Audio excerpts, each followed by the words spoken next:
What's up, everybody? Welcome back to my channel. It's another beautiful day here in South Florida. We're working on our cars today. So I'm currently on my way to West Palm Beach, on my way to meet with my buddy Pedro, the guy with the AMG C63.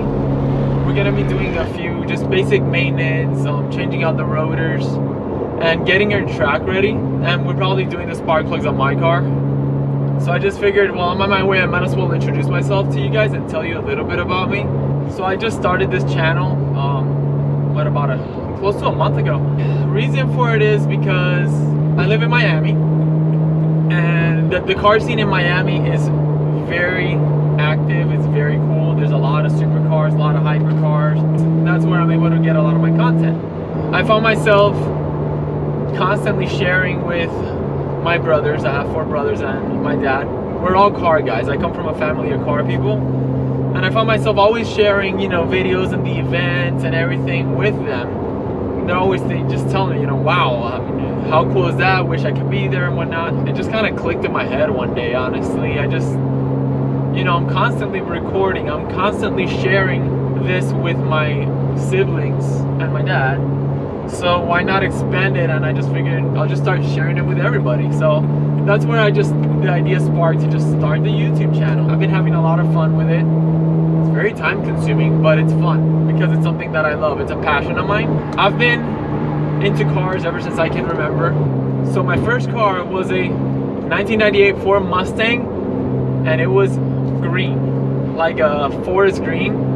I just remember the time came when I was in high school where I had to get myself a car, had a little bit of money saved up. I knew a little bit about cars, and I just know that I love cars. My dad always had really cool cars. He was a Mercedes AMG guy, and he had, well, still has, a Porsche 1987 Porsche 930 Turbo, which I currently have up here in South Florida. So I always knew I love cars. So when I went to buy my first car, I didn't have many options. I didn't have much money saved up, so I just knew it had to be stick shift. That's the one thing I didn't know, because I associated stick shift with racing. So I got myself that 1998 Mustang. Had that. Then I bought my first really cool car, which was a 2002 WRX. That is the bug eye. And when I drove the car for the first time, I seriously felt like I had the fastest car in the world. 227 horsepower, but I come from a 1998 V6 Mustang. So I got the WRX, and I ended up having that car for 10 years.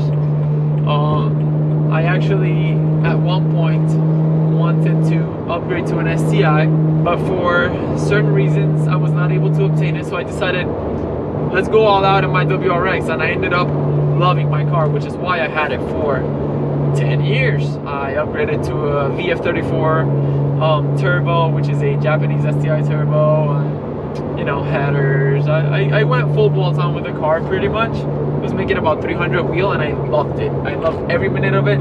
To this day, it is probably one of the best cars I've ever owned.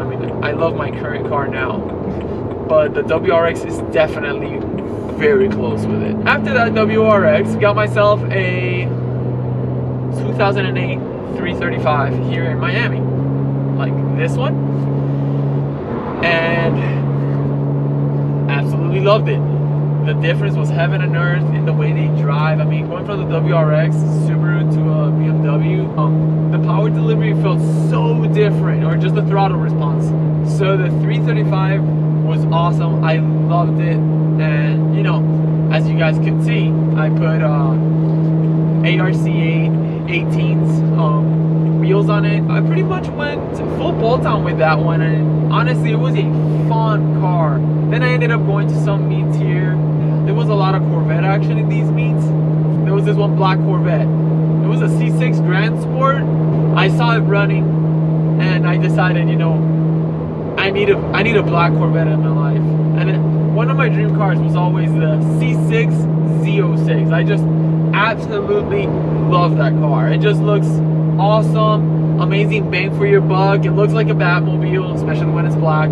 So I decided, you know what, screw it, I'm gonna get one. I found myself a C6 Z06, black wheels. It had cams.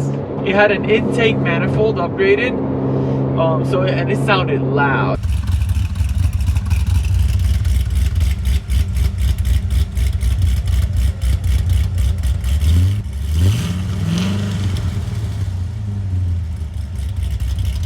But it was awesome. It was the dream C6 Z06 for me. Unfortunately, it was not a good purchase. So I know a little bit about cars. You know, I went over it. Everything looked good. Everything checked out. I test drove it. I got on it. Everything was perfect. So I got it. I was nervous about my decision, and that's one of my many life lessons. And if there's a funky feeling about a decision, a big decision in your life, go with it, step back, rethink, and if it's meant to be, it's meant to be. In this case, I was so excited about getting this Z06. I had a weird feeling about it, and I'm not a superstitious person by any means or any of that. I don't believe in any of that, but my gut was telling me just like your 335 is really cool, like why change? It's like it's a Z06. So I pulled the trigger, boom, bought it. I go to a few meets, I get on it, I play with it. It is awesome. I was having a blast with it before I even got to like get in tune with it or whatever. I ended up having some issues with it. You know, they are known for valve train issues. Anyways, that cost me a pretty penny, but I decided to fix it. I did not like it. I ended up having to, the clutch started going bad on it, even though I had tried it and everything. Maybe I didn't do a proper check on it. I don't know, long story short, it was not a good purchase. It did not last. I had it for about 3 months and I just sold it. Took a slight loss on it, but I sold it to someone else that was really, you know, into cars and was gonna do all kinds of stuff to it, and then, you know, all right, take it. So I got rid of it and took a little break from the car scene because I wanted to find the right car. And I told myself initially when I was looking for a 335, I was actually looking for a 135. I knew I wanted a 135, but my brother just sent me this 335 link, and it was a really good purchase, and it really was. I got a great deal on it and everything, and it was an excellent car. I knew I was looking for a 135, so I told myself this time I am getting a 135. I ended up looking. Turns out that a really good friend of mine had mentioned that he might be thinking of getting rid of his 135, so I was like, cool. So I had waited about 6 months or so. I was driving a 2014 Volkswagen Jetta, not turbo. I was so bored. I mean, the car was phenomenal. Great gas mileage, super reliable, so slow, but it's okay. But I decided, you know, I was gonna get myself my new car. And so, you know, I was waiting, and I decided, you know what, I'm gonna start looking elsewhere. My buddy hadn't said anything yet, so I started looking for cars. And just before I go look at a few 135s and some links that I found, my buddy tells me, hey, I'm getting rid of my 135. You want it? I say yes. We come to an agreement, and boom, I get the 135. And I tell you guys, I couldn't be happier. The difference between a 335 and a 135 is significant. The 135, I know they had the same powertrain and everything, but the 135 just feels like a go-kart. Like, the difference in size makes a big difference. And I love it. I love the car, and I've had it now for about a year, just over a year. Well, I am nearly arriving at Pedro's house. Oh my god, guys, check this out. This 18-wheeler just flipped over. Oh my god. Oh, I hope everybody's okay. Wow. So I just saw that 18-wheeler right here at my buddy's exit. So, wow. I really hope that guy's okay. That did not look good, guys. Woo! If there's anything else you guys would like to know about me, just let me know in the comments below.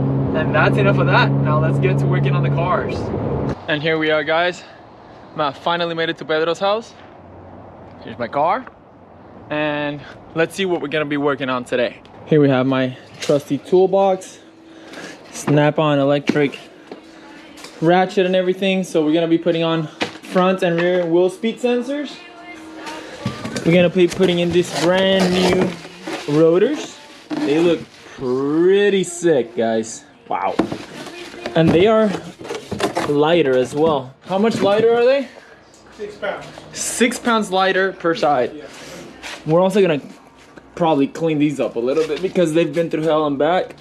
Changing out the pads, the rotors, and the braided brake lines. We put it on braided brake lines, changing out the fluid to high temperature performance fluid. And then, if there's time, we'll finish off with my car doing the spark plugs. Let's get to work. So the inevitable, guys.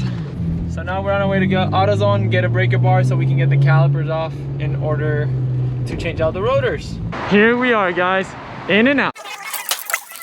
Breaker bar was a complete success. Now, look at this. Out with the old and in with the new. What a difference. 6 pounds lighter. Let's go. So, braided brake lines and pads and this are done. Check this out. It looks so much nicer. It almost looks like carbon ceramics with this because there's 2-piece brake discs. So, and it's got the EBC yellow stuff pads and the braided brake lines. So unfortunately, we didn't get to work on my car after we finished Pedro's car. While we were bleeding his brake system, it started to rain and it was getting kind of late. So we figured, you know what? I'll just do it next week. So we left it at that. I'm glad I was able to share with you guys a little bit more about why I'm doing this YouTube channel and a little bit about my history of cars. Let me know in the comments below, what cars have you guys had and how has your journey been up to the point you are now? Thank you so much for watching, guys. Don't forget to like and subscribe, and I'll see you guys next time. We'll be right